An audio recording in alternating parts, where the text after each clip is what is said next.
Isang madali ang boxing update sa 3 Pinoy na napalaban sa bansang Japan. May 3 Pinoy nga pala ang napalaban sa bansang Japan kahapon, July 18, 2025. At ang una ngang napasabak sa pantimpalak na ito sa Japan, ang tinaguri ang Pitbull Tyson ng Pilipinas na si Alvin Kamiki. At dito ay kinarap ang isang walang talong mandirigmang Hapon na si Sento Ito sa isang walong round ng bakbakan sa Bantamweight Division. 早くバンタムウェイグローはフィリピンのアルビン・カミケです。前に出てきますアルビン・カミケ。タイソンにピットブルというヒューニットを切って結構頭からも入ってきてボディアッパーです。結構右のアッパーに手応えをつかんだという今ちょっと右のフックもらいましたかね伊藤セント。たんですがこの時にこの右のアッパーこのように前に出てくるでしょうからこれに早く慣れることですかね。 Pero maski dinumina ni Kabayan ang naging kabuuan ng laban, ay natalo pa rin si Kamiki sa isang unanimous decision.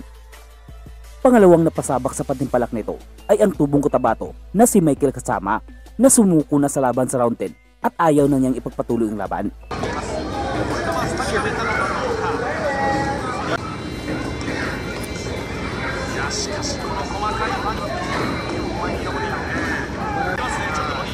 Ayaw pa kulata, oy, naamos siya.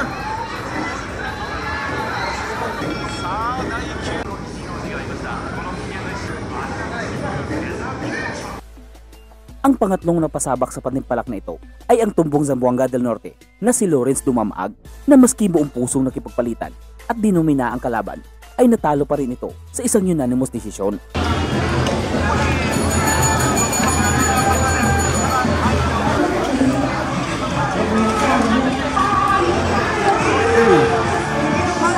Mga absent ka dyan.